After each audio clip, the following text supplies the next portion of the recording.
Hello student, welcome to online classes. मैं संजय कुमार। हम plus two का जो इकोनॉमिक्स का टॉपिक कर रहे थे, मांग की कीमत लॉज के बारे में पढ़ रहे थे। उसको आगे हम कंटिन्यू करते हैं। देखो, हमने मांग की कीमत लॉज के बारे में पढ़ा था, क्या होती है, कितने श्रेणियों में होती है, उसकी 5 श्रेणियां भी पढ़ी थी हमने। उसके बाद हम पढ़ रहे हैं मांग की कीमत लॉज, जो लॉज है उसको मापने की विधियाँ। उस वीडियो के अंदर हम 2 विधि कर चुके थे। एक तो हमने ये पढ़ी थी, जो मांग की लोच को अनुपातिक या प्रतिशत जो विधि थी, ठीक है।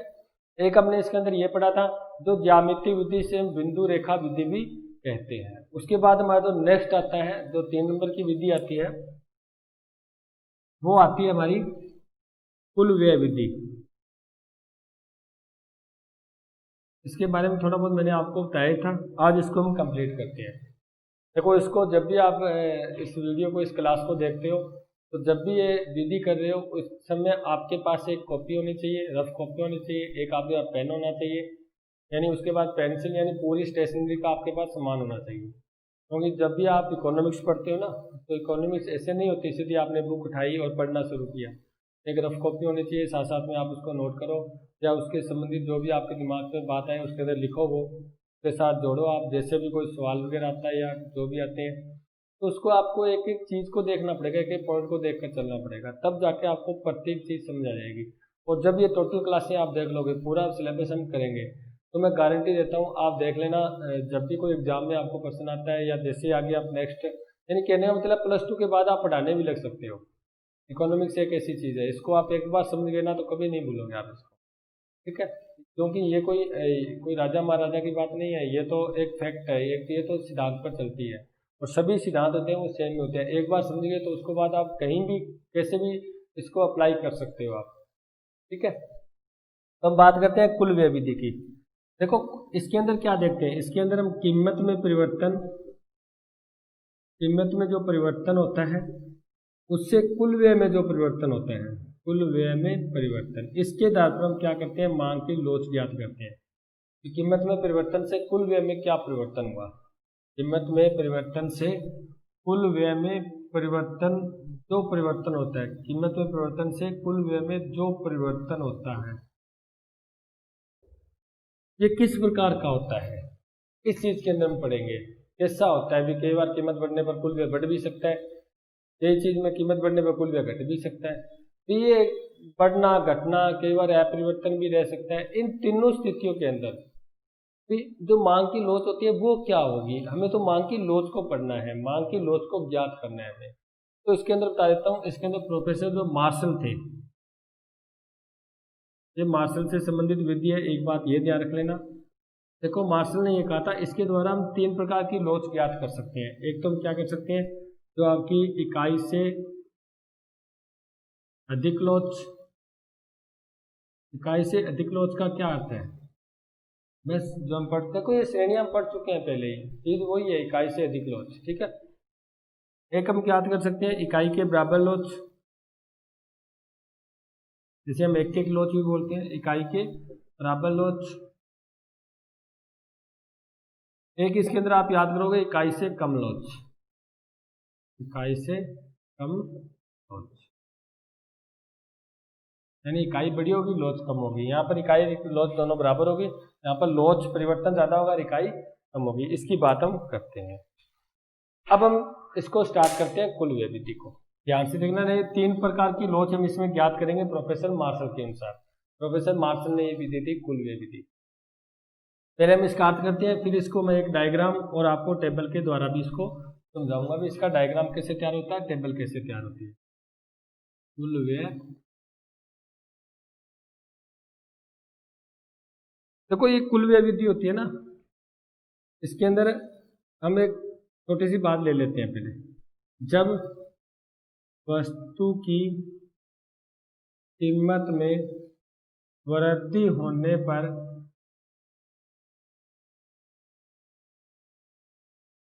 कुल व्यय कम हो जाए, ठीक है। या मैं कह सकता हूं, वस्तु की कीमत में कमी होने पर कुल व्यय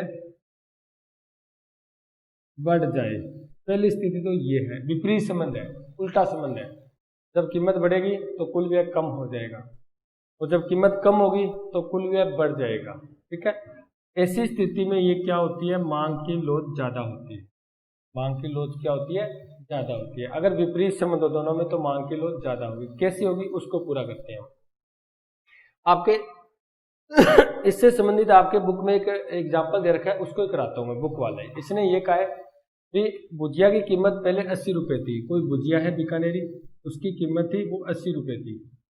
उसमें जो कुल व्यय था 80 रुपये कीमत थी, और कुल व्यय होता था टोटल 36,000। कितना होता था, नहीं सॉरी, पहले 90 कीमत थी स्टार्टिंग में।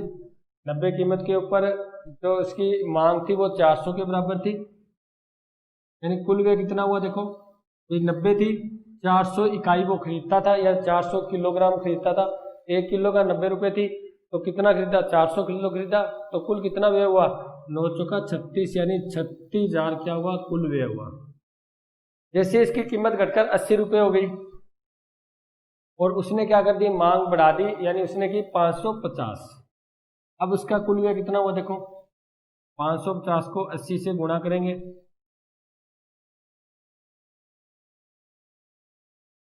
कितना हो गया, 44,000। अब यहां देखो क्या हो रहा है, देखो कीमत घटने पर कुल व्यय बढ़ जाए, ऐसा हुआ है नहीं। मैंने क्या लिखा है यहाँ पर, जब वस्तु की कीमत में कमी होती है तो कुल व्यय बढ़ जाए। देखो 90 से 80 हुई, कुल व्यय 36,000 से कितना हो गया, 44,000। बढ़ रहा है ना। कीमत घटने पर कुल व्यय बढ़ जाता है। क्यों बढ़ जाता है, ऐसा क्यों होता है, कुल व्यय बढ़ जाता है, क्यों, क्योंकि उसने मांग को ज्यादा बढ़ाया है। ये कीमत तो क्या हुई है, सिर्फ 10 रुपये ही कम हुई है, मांग कितनी होगी, 150 रुपये ज्यादा होगी। हमें जो आपके कह रहे हैं ना इकाई से अधिक लोच, ये इकाई से अधिक लोच बता रही है। इसका इकाई से अधिक लोच के अंदर हमने क्या पढ़ा था, हमने ये पढ़ा था कीमत के अनुपात में मांग में ज्यादा परिवर्तन, जब इकाई से अधिक लोच होगी। तो देखो कीमत के अनुपात में मांग में ज्यादा परिवर्तन हुआ है, तभी तो कुल व्यय बढ़ा है। ये कीमत तो 10 रुपये कम हो गई, मांग आपने बहुत ज्यादा बढ़ा दी, इसके कारण आपका कुल व्यय क्या हो गया, बढ़ गया। ठीक है, यानी इकाई से अधिक लोच, यानी आपने इकाई से मांग में ज्यादा परिवर्तन किया। अगर इसकी उल्टा स्थिति करें, हम इसको उल्टा लिख दूं, जैसे मान लेते हैं कीमत 80 रुपये थी, मांग 550 के बराबर थी, टोटल कुल व्यय 44,000 था। कुल व्यय कितना था, 44,000। जैसे कीमत बढ़ी 90 रुपये, उसने मांग 400 कर दी, तो कुल व्यय कितना हो गया, 9 चौका 36, यानी 36,000। देखो कीमत बढ़ गई 10 रुपये, लेकिन मांग कितनी घट गई, 150 रुपये। 150 किलोग्राम के बराबर मांग कम हो गई। तो कीमत तो सिर्फ ही 10 रुपये बढ़ी थी, मांग ज्यादा परिवर्तन हुई है, तभी जाके तो कुल व्यय घटा है। यानी कीमत बढ़ने पर कुल व्यय क्या हो जाए, कम हो जाए। कीमत बढ़ने पर कुल व्यय कम हो जाए, देखो 44,000 से 36,000 हुआ। कीमत घटने पर कुल व्यय बढ़ जाए, 36,000 से 44,000 हुआ। ऐसी स्थिति में मांग की लोच क्या होती है, इकाई से अधिक होती है। ऐसी स्थिति में मांग की लोच क्या होती है, इकाई से अधिक होती है। क्यों, क्योंकि इसमें मांग मात्रा में ज्यादा परिवर्तन होता है। देखो कैसे ज्यादा हो रहा है, कीमत तो 10 ही कम हुई, मांग मात्रा 150 बढ़ गई। कीमत से ज्यादा परिवर्तन हो रहा है ना, तो इकाई से ज्यादा लोच। कीमत तो 10 रुपये बढ़ी, मांग मात्रा 150 कम हो गई, यानी कीमत से ज्यादा परिवर्तन हो रहा है, तो इकाई से अधिक लोच। पहली स्थिति तो आपको ये ध्यान रखना है। जब दोनों में, आपको इसके अंदर ये ध्यान रख लो, जो भी आपको मान लो ये इतना नया है, तो आप इतना ही ध्यान रखना है, जब कीमत व कुल व्यय में विपरीत संबंध हो, विपरीत संबंध हो तो उसे क्या कहते हैं, इकाई से अधिक लोच। इकाई से अधिक लोच। कैसे, कीमत बढ़ रही है, कुल व्यय कम हो रहा है, विपरीत है ना, एक बढ़ रहा है एक घट रहा है। कीमत कम हो रही है, कुल व्यय बढ़ रहा है, यानी एक घट रहा है एक बढ़ रहा है, इसका मतलब विपरीत संबंध है। एक तो बढ़ने की स्थिति में, एक घटने की स्थिति में, एक कम होने की स्थिति में, एक बढ़ने की स्थिति में। यानी जब इन दोनों में कीमत और कुल व्यय में विपरीत संबंध हो, क्या हो, विपरीत संबंध हो, तो उसमें इकाई की लोच क्या होगी, अधिक होगी। ये बात ध्यान रखना, इसमें मांग की कीमत लोच क्या होगी, अधिक होगी, जो इकाई से अधिक कहा जाता है। इसका सूत्र होगा कीमत लोच होगी वो इकाई से अधिक होगी। पहली स्थिति समझ आ गई। अब दूसरी बात करते हैं। आपको तो सिर्फ ये लाइन ही ध्यान रखनी है, ये लाइन, और इसके आधार पर हम क्या करेंगे, एक टेबल बनाएंगे और एक डायग्राम बनाएंगे। ठीक है, दूसरी, ये तो पहली स्थिति है। दूसरी स्थिति बात करते हैं हम, क्योंकि इसके अंदर तीन स्थिति बात करेंगे हम, इकाई से अधिक, इकाई के बराबर और इकाई से कम। ठीक है, जब वस्तु की कीमत बढ़ने पर या घटने पर कुल व्यय में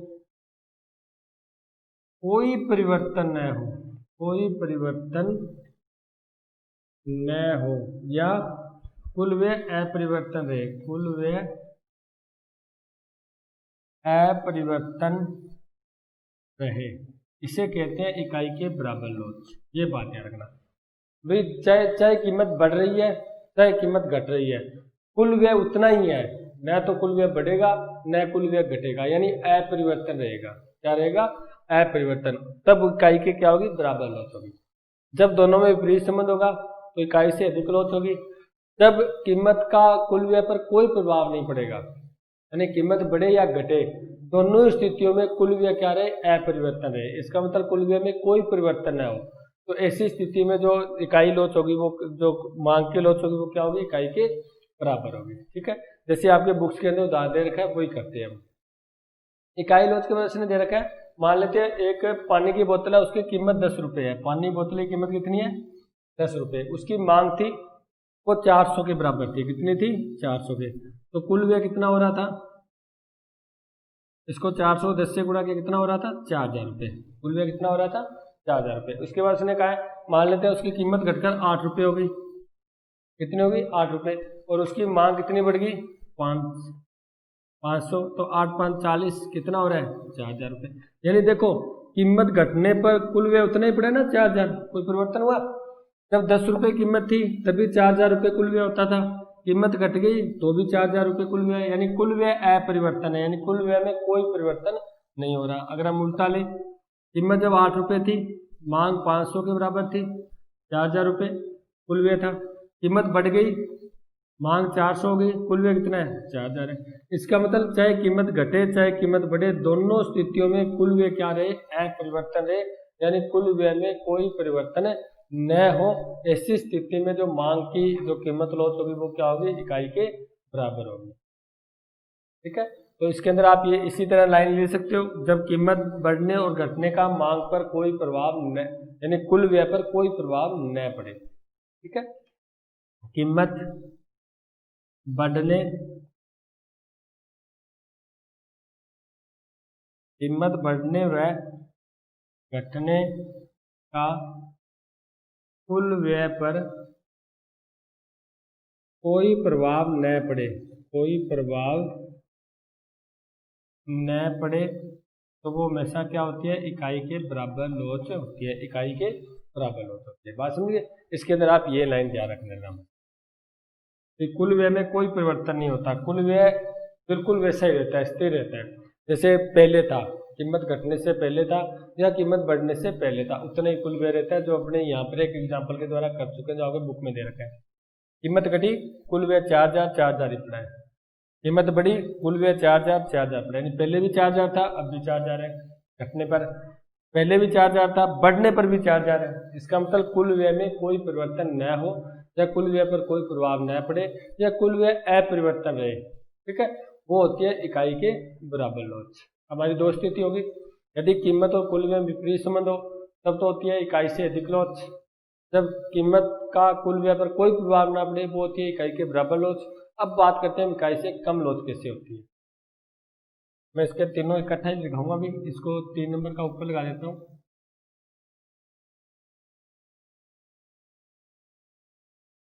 जब वस्तु की कीमत बढ़ने पर कुल व्यय बढ़ जाए, वह कीमत घटने पर कुल व्यय घट जाए। तो वो होती है इकाई से कम लोच। देखो क्या स्थिति हो रही है, यहाँ पर तो बढ़ने पर घट रही थी और घटने पर बढ़ रही थी, यहाँ पर दोनों एक ही स्थिति है, कीमत भी बढ़ रही है, कुल व्यय भी बढ़ रहा है, कीमत भी घट रही है, कुल व्यय भी घट रहा है। विपरीत संबंध थोड़ी है, कीमत भी बढ़ रही है, कुल व्यय भी बढ़ रहा है, कीमत भी घट रही है, कुल व्यय भी घट रहा है। यानी अब इसके अंदर अपन नोट लिख सकते हैं कि जब दोनों में सीधा संबंध हो, यानी कीमत व कुल व्यय में, यहाँ पर तो क्या था, विपरीत संबंध था, उल्टा संबंध था, यहाँ पर क्या है, सीधा संबंध है। सीधा संबंध हो यानी एक ही दिशा में हो, ये भी कह सकते हो, दोनों एक ही दिशा में जा रही है, कीमत बढ़ रही है, कुल व्यय बढ़ रहा है, दोनों की दिशा एक ही है। जब घटेंगे तो दोनों ही घटेंगे, इसका मतलब नीचे की दिशा एक है, या आप ये कह सकते हो एक ही दिशा में हो, एक ही दिशा में हो, एक ही बात है। दोनों स्थितियों में इकाई से क्या होती है, कम लोच होती है, इकाई से कम लोच होती है। जैसे अपने किताब में एक एग्जाम्पल दे रखा है, देखो कैसे, उसमें आपको दे रखा है जब वस्तु की कीमत 10 रुपये थी, कितनी थी, 10 रुपये, उसके ऊपर जो मांग थी वो 100 ग्राम की थी, यानी कितना कुल व्यय हुआ, 1000, कितना हुआ, 1000। उसके बाद वो कहता है कीमत बढ़कर घटकर 8 रुपये होगी और उसकी मांग है वो 110 हो, कीमत बढ़ेगी तो घटेगी तो मांग तो बढ़ेगी, तो अब कितना हो गया, 8800 रुपये, क्या रहा, 88, 110, सॉरी 880 रुपये, कितना हो गया, 880 रुपये। अब देखो बात, कीमत घटी है, कुल व्यय भी क्या हो गया, 1000 से 880 हो गया, कम हो गया ना। तो कीमत घटने पर कुल व्यय घट जाए, देखो कीमत 10 से 8 हुई, कुल व्यय 1000 से 880 हो गया। अगर उसको उल्टा करें, कीमत 8 रुपये थी, मांग 110 था, तो 880 रुपये की कुल व्यय था, कीमत बढ़कर 10 रुपये हो गई, मांग 100 हो गई, यानी कितना हो गया, 1000। देखो कीमत बढ़ने पर कुल व्यय बढ़ रहा है, कीमत बढ़ने पर कुल व्यय बढ़ जाए, देखो कीमत तो 8 से 10 हो रही है, कुल व्यय 880 से 1000 हो रहा है, दोनों ही बढ़ने की स्थिति में है। यहाँ पर कीमत तो कम हो रही है और कुल व्यय भी क्या हो रहा है, 1000 से 880 कम हो रहा है, यानी दोनों ही घटने की स्थिति में है। यानी जब दोनों में प्रत्यक्ष संबंध हो या दोनों में सीधा संबंध हो, एक ही दिशा का संबंध हो, उसमें इकाई से क्या होती है, कम लोच होती है, इकाई से क्या होती है, कम लोच होती है। बस आपको ये 3 स्थिति ध्यान रखनी है। एक तो ये, जब इसमें विपरीत संबंध हो तब ये इकाई से अधिक लोच होती है, जब कीमत का कुल व्यय पर कोई प्रभाव न पड़े तो वो इकाई के बराबर लोच होती है, जब दोनों में सीधा संबंध हो, जब दोनों में क्या हो, सीधा संबंध हो, तो इकाई से कम लोच होती है। बस ये 3 स्थितियां आपको ध्यान रखनी है, आपकी कुल व्यय विधि कंप्लीट हो जाएगी। ठीक है, चाहे ये बातें तो हम लिख देंगे, ये तो सिंपल है, सीधा विपरीत संबंध का पता है आपको, अगर ये लाइन पता है तो ये लाइन लिख सकते हो। विपरीत होता है, इसका मतलब कीमत बढ़े कुल व्यय घटे, कीमत घटे कुल व्यय बढ़े। नया परिवर्तन, इसका मतलब कीमत बढ़े चाहे घटे, कुल व्यय अपरिवर्तन रहता है। सीधा संबंध, इसका मतलब क्या हुआ, कुल व्यय बढ़े मतलब कीमत बढ़े, कुल व्यय बढ़े, कीमत घटे कुल व्यय भी घटे, इसका मतलब इसमें सीधा संबंध होता है, यानी उल्टा संबंध, विपरीत संबंध नहीं होता, सीधा होता है, एक ही दिशा का संबंध होता है। अब इसके आधार पर मैं आपको एक टेबल तैयार करता हूं जो आपको याद करना है, इधर कर लेते हैं अपने यहाँ पर।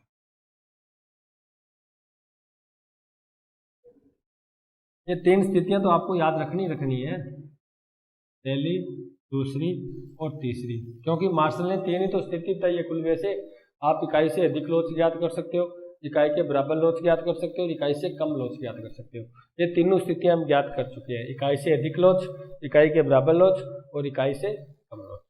मैं यहाँ डायग्राम बना देता हूँ, यहाँ मैं लिख देता हूँ कीमत, यहाँ लिख देता हूँ मैं कुल व्यय,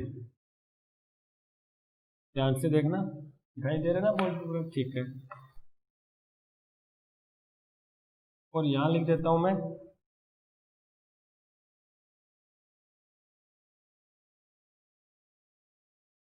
अपने जो इकाई, तो आपकी मांग की कीमत लोच, मांग की कीमत डाउन, ठीक है। इतनी लिखा है मैंने, कुछ नहीं किया, मैं सिर्फ जो यहाँ बात लिखी है ना वही देख कर यहाँ लिखने वाला हूँ, आपको कोई अलग नहीं बताने वाला मैं। जितना मैंने यहाँ लिखा है उतना ही मैं यहाँ लिखूंगा, देखो कैसे।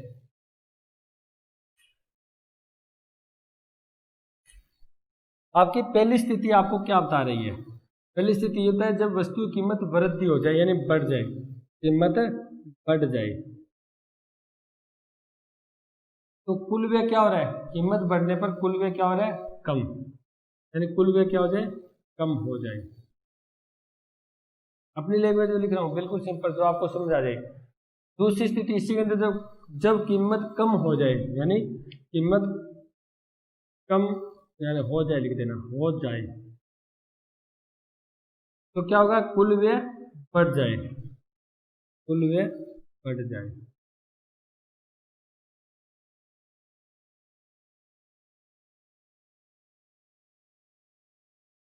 दो स्थितियां जो पहले की है उसकी दो स्थिति मैंने लिख दी यहाँ पर।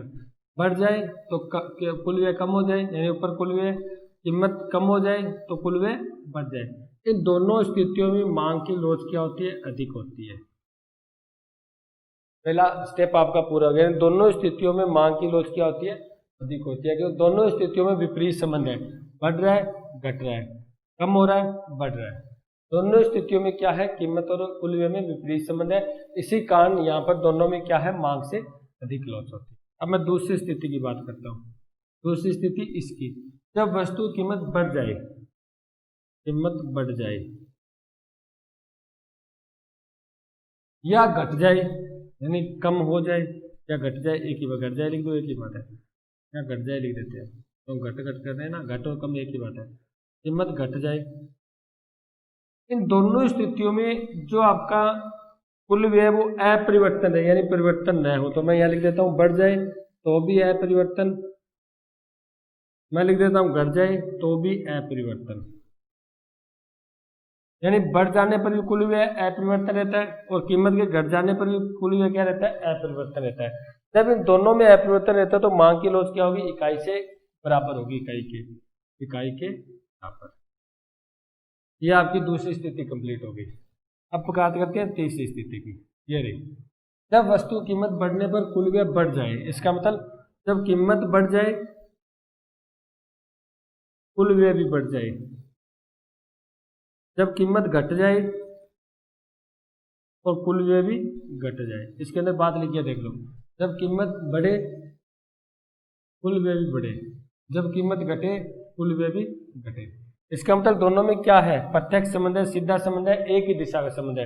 देखो, बढ़ने पर बढ़ना, घटने पर घटना। ऐसी स्थिति में मांग की लोच क्या होती है, इकाई से कम। तो इन दोनों स्थितियों में मांग की लोच होती है इकाई से। ये आपको टेबल ज्ञात करनी है। अगर आपको ये टेबल भी, अगर आपको ये लाइनें ज्ञात हो गई, याद है, तो कोई प्रॉब्लम नहीं है, पूरी विधि आपके याद है। यदि आपकी एक टेबल याद है, बढ़ जाए कम हो जाए, घट जाए अपने आप घट जाए लिख देते हैं, तो बराबर की बातें लिखते हैं सब। बढ़ जाए घट जाए, घट जाए बढ़ जाए, बढ़ जाए घट जाए, घट जाए बढ़ जाए, विपरीत संबंध है, इकाई से अधिक लोच। बढ़ जाए घट जाए दोनों में अपरिवर्तन है तो इकाई के बराबर लोच। बढ़ जाए बढ़ जाए, घट जाए घट जाए, सीधा संबंध है तो इकाई से कम लोच। देखो, मैंने कुछ नहीं किया, मैंने जो ये बातें थी इसके आधार पर इनकी परिभाषा बनाई, इसके आधार पर मैंने क्या किया, टेबल बनाई, और अब इस टेबल के आधार पर मैं आपको एक छोटा सा डायग्राम बना देता हूँ। ध्यान रखना, वैसे आपके सिलेबस में इतना है नहीं डायग्राम वगैरह, सिर्फ आपके सिलेबस में इतना है। ये जो मैंने इधर एग्जाम्पल कराए थे वो एग्जाम्पल दिए हैं, इतनी परिभाषाएं दी है, अर्थ दिया गया है, लेकिन आपको टोटल कंप्लीट याद करना है। जो आपके, क्योंकि कई बार क्या होता है, ये याद न रहे, आपके टेबल याद रह जाए, हो सकता है आपके पास टेबल याद न रहे और आपको डायग्राम याद रह जाए। हमें तो मेन हमारा मकसद क्या है, एग्जाम में सफल होना है, हमें एग्जाम में अच्छे मार्क्स लेके आने हैं, अपने जीवन के अंदर हमें सफल होना है, हमारा उद्देश्य वो है, एम वो है। तो उसके लिए हमें ये बातें याद होनी चाहिए। अगर कई बार कुछ बातें हमारे क्या, अगर ये मानो कि ह्यूमन नेचर ये ऐसा होता है, कुछ बातें हम भूल जाते हैं, लेकिन अगर हम ज़्यादा उससे संबंधित ज़्यादा मैटर पढ़ते हैं तो कुछ ना कुछ हमें बात याद आती है। अगर एक बात याद आ गई तो इसके आधार पर हम सब कुछ तैयार कर सकते हैं। तो देखो कैसे, अब इसके आधार पर हम एक डायग्राम तैयार करते हैं, तो मैं क्लियर कर देता हूँ ताकि एक बढ़िया सा डायग्राम बनाया जा सके। कुल व्यय विधि आपकी बहुत ही, देखो विधियाँ तो तीनों इंपॉर्टेंट है आपकी, लेकिन तीनों बिल्कुल सिंपल है। ये जो विधि है ये थोड़ी सी घटने बढ़ने का हाल है, आपको ध्यान रखना है, ठीक है। इसलिए इसको मैं पूरा आपको कंप्लीट करवा रहा हूँ एक से, ताकि आपको प्रत्येक चीज आपको याद रहे। हम डायग्राम बनाते हैं यहाँ पर।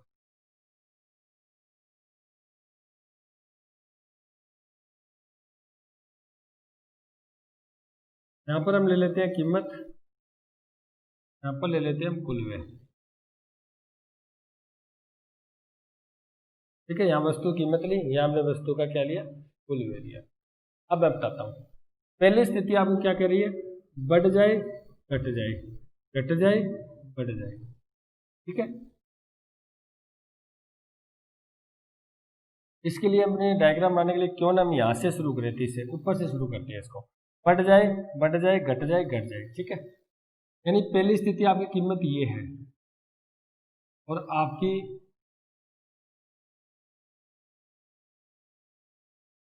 यहाँ से कीमत ये है और आपका कुल व्यय ये है।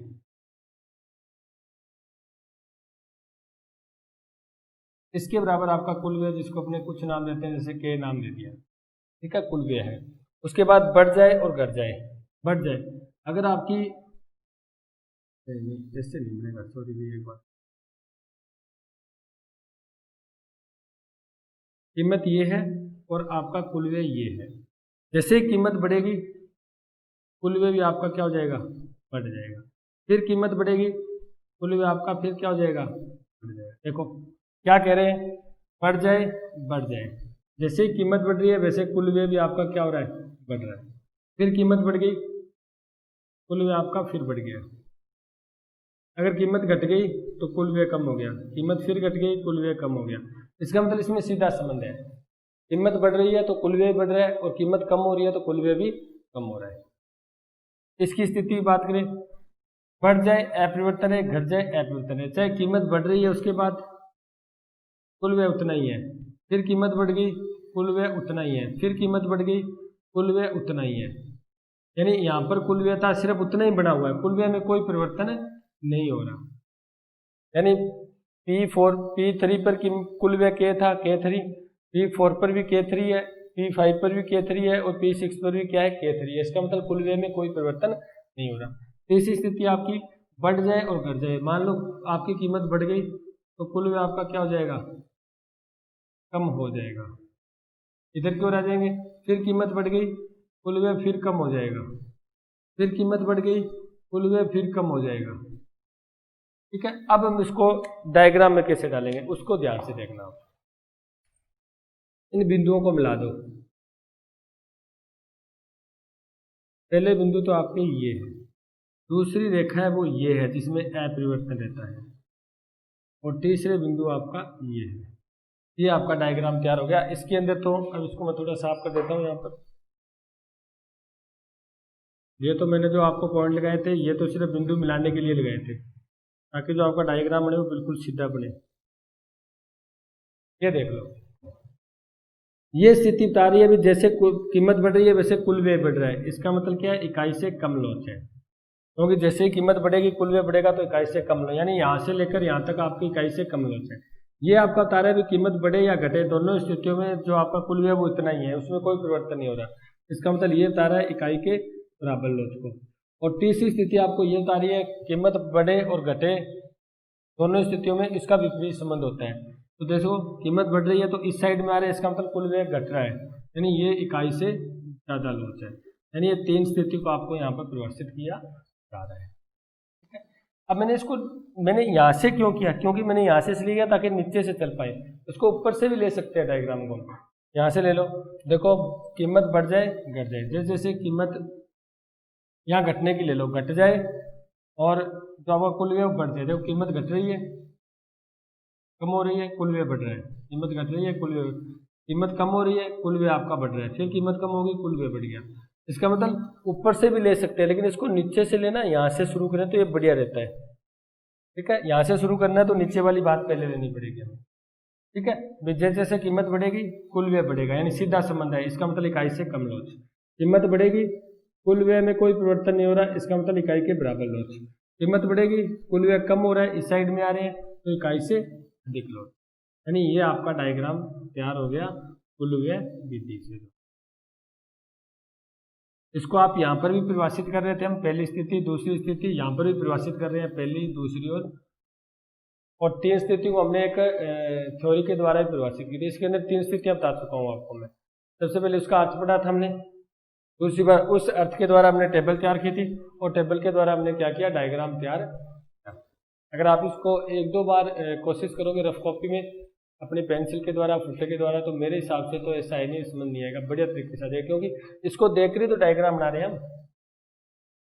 ऊपर की ओर जा रहे हैं, इसका मतलब बढ़ने वाली स्थिति ले लो, बढ़ जाए बढ़ जाए, यानी कीमत बढ़ रही है, कुल व्यय बढ़ रहा है। बढ़ जाए अपरिवर्तन है, कीमत बढ़ रही है, कुल व्यय अपरिवर्तन, यानी सीधी रेखा है। बढ़ जाए घट जाए, जैसे जैसे कीमत बढ़ रही है वैसे वैसे घट रहे हैं।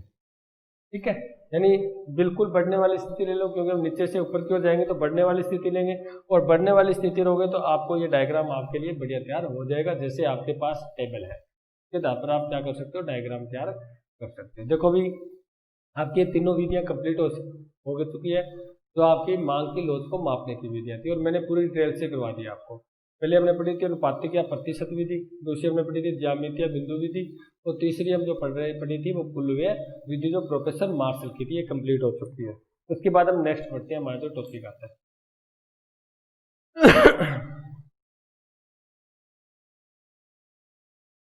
देखो आपके ना कुछ उदाहरण दिए हुए हैं, कुछ संख्यात्मक संख्या के उदाहरण दिए होते हैं, वो करते हैं पहले हम। कुछ उदाहरण आपको एग्जाम्पल दिए गए हैं किताब के अंदर, उसको कंप्लीट करते हैं। तो किताब के अनुसार ही करेंगे। पहला आपको सवाल ये दे रखा है, जैसे होते हैं ना, ये जो आप पढ़ते हो गणित की प्रश्नावली करते थे हम 9वीं 10वीं, उससे पहले कुछ उदाहरण दिए होते थे। ठीक है, वो कर रहे हैं हम, जो आपकी बुक के अंदर दिए गए हैं। इसके अंदर आपको पहला प्रश्न ये दे रखा है, जब किसी वस्तु की कीमत 11 रुपये, यानी कीमत होती है 11 रुपये, 11 रुपये प्रति इकाई है, तब भोक्ता उसकी 8 की इकाई मांग करता है, यानी उसकी मांग होती है 8 इकाई की। कीमत 11 रुपये है तो वस्तु की मांग कितनी होती है, 8 रुपये होती है। आगे वो नेक्स्ट क्या कहता है, जब कीमत घटकर 8 रुपये हो जाती है, यानी कीमत कम होकर कितनी होगी, 8 रुपये होगी। और आगे वो कहता है तो उसकी 11 इकाई खरीदता है, तो कितनी इकाई खरीदता है, 11 इकाई खरीदता है।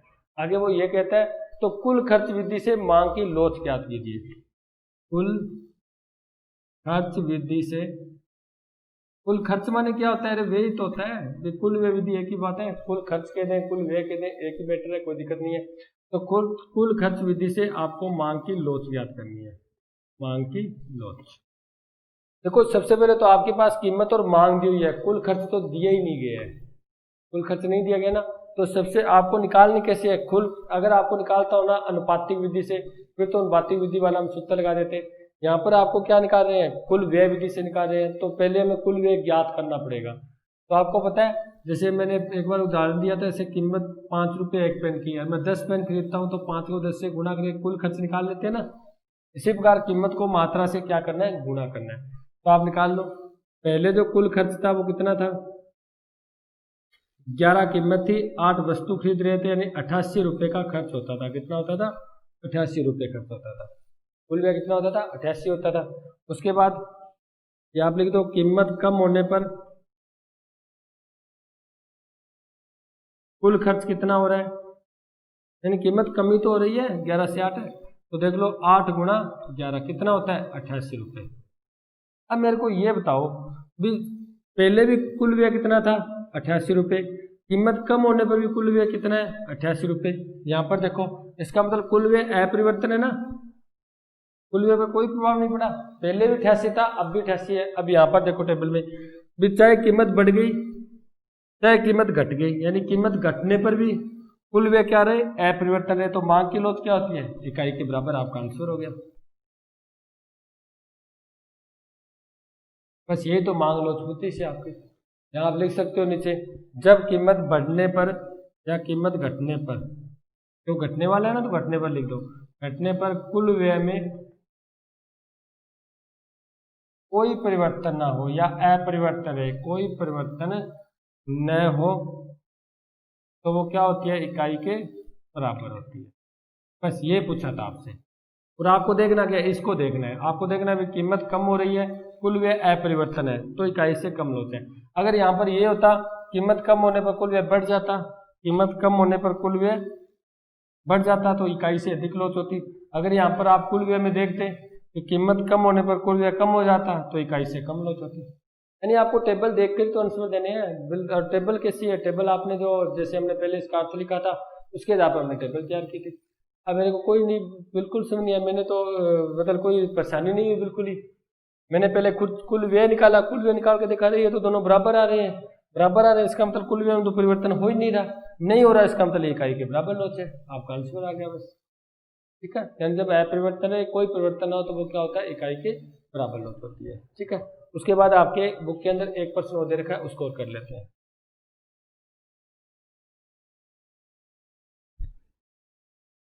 देखो बुक के अंदर जो आपके प्रश्न दे रखा है वो ये दे रखा है,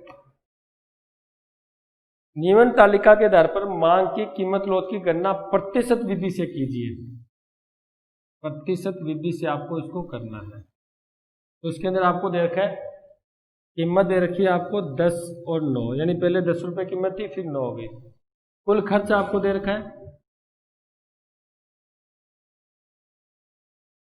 वो आपको दे रखा है कुल खर्च 180 162 162। देखो अगर आपको सीधा पूछते कुल व्यय विधि से, फिर तो आप बता देते कि कीमत कम होने पर कुल व्यय कम हो चुका है, यानी पहले 10 रुपए कीमत पर कुल खर्च कितना था 180, यानी कुल व्यय कितना था 180। 9 रुपए कीमत में कितना है 162, यानी कीमत कम होने पर कुल व्यय क्या हो गया, कम हो गया। देखो कीमत कम होने पर कुल व्यय भी कम हो गया, तो ये क्या होता है, इकाई से कम लोच होती है। क्या होती है, इकाई से कम होती है। लेकिन आपको कुल व्यय विधि से नहीं पूछा, ये किससे पूछा है, आपको प्रतिशत विधि से पूछा है, या अनुपातिक विधि बोलते हैं। हमने किया था अनुपातिक या प्रतिशत विधि, हमने जो पहली विधि की थी, उसके आधार पर आपसे क्या पूछा गया है, प्रश्न पूछा गया है। तो उसका सूत्र लगा दो आप, क्या था, डेल्टा क्यू बटा क्यू गुणा डेल्टा क्यू बटा डेल्टा पी गुणा पी बटा क्यू। याद आ रहा है क्या आपके, जो हमने स्टार्टिंग में विधि की थी, अनुपातिक या प्रतिशत विधि, इसके आधार पर हमें करना है इसको। लेकिन यहाँ पर तो आपको कुल खर्च दे रखा है और यहाँ पर आपको मांग की आवश्यकता है। अब मैं एक बात कहूँ, मैंने कहा भी 5 रुपये पेन की कीमत थी, 10 खरीदे, यानी 50 रुपये कीमत हो गई, और बीच में मैं ये गायब कर दूँ, मैं आपसे ये पूछूं भी एक वस्तु की कीमत 5 रुपये थी, एक पेन की 5 रुपये थी, और मैंने 50 रुपये खर्च किए, बताओ मैंने कितने पेन खरीदे। तो मैं क्या करूंगा, 50 को 5 से भाग दे दूंगा तो 10 उत्तर आ जाएगा ना। तो इसका मतलब यहाँ पर आपको पहले इकाई निकालनी पड़ेगी। पहले वाले में तो इकाई दे रखी थी, आपको कुल खर्च निकालना पड़ा था, तब तो गुणा किया था। यहाँ पर कुल खर्च दे रखा था, तो यहाँ पर इकाई निकालनी है तो भाग दे दो। 180 को 10 से भाग दिया, कितना आया 18, यानी 18 आपके पास मात्रा आ गई, मांग आ गई। 162 को 9 से भाग दो, एक नियम, उसके बाद 7 8 नियम 72, कितना आया 18। इसका मतलब मांग में तो ये प्रभाव, देखो कीमत तो 1 रुपये कम हुई है, मांग में कोई परिवर्तन नहीं हो रहा, शून्य का, यानी कितना परिवर्तन हो रहा है, शून्य का। यहाँ पर कितने का परिवर्तन हो रहा है, 1 का, तो सूत्र में लिख दो। डेल्टा क्यू कितना है, शून्य, तो शून्य का परिवर्तन है। डेल्टा पी कितना है, 1 गुणा, उसके बाद पी कितना है, यानी प्रारंभिक कीमत होती है 10, क्यू प्रारंभिक मांग कितनी है 18। ठीक है, अब 0 को 10 से गुणा करेंगे तो 0 आएगा बटा 18, और जो 18 एकम 18, और 0 को 18 से भाग में 0 ही आएगा। इसका आंसर क्या आया 0। क्यों, क्योंकि मांग की लोच क्या होती है, मांग में परिवर्तन को बताती है, और मांग में परिवर्तन तो हो ही नहीं रहा, शून्य हो रहा है, तो आंसर क्या आएगा इसका, शून्य आएगा। सिंपल सी बात है। ये हमें क्या करना है, प्रतिशत या अनुपातिक विधि का सूत्र ही तो लगाना है। बस यहाँ पर थोड़ा सा कंफ्यूजिंग करने वाली बात है, लेकिन है क्या, कुछ भी नहीं है कि जब हम गुणा करके कुल निकाल सकते हैं, तो भाग देकर हम संख्या भी निकाल सकते हैं। तो पहले हमने सवाल किया था, उसके अंदर आपको सिर्फ संख्या 8 गुणा 11 किया, 11 गुणा 8 किया, क्यों, कुल खर्च निकालना था।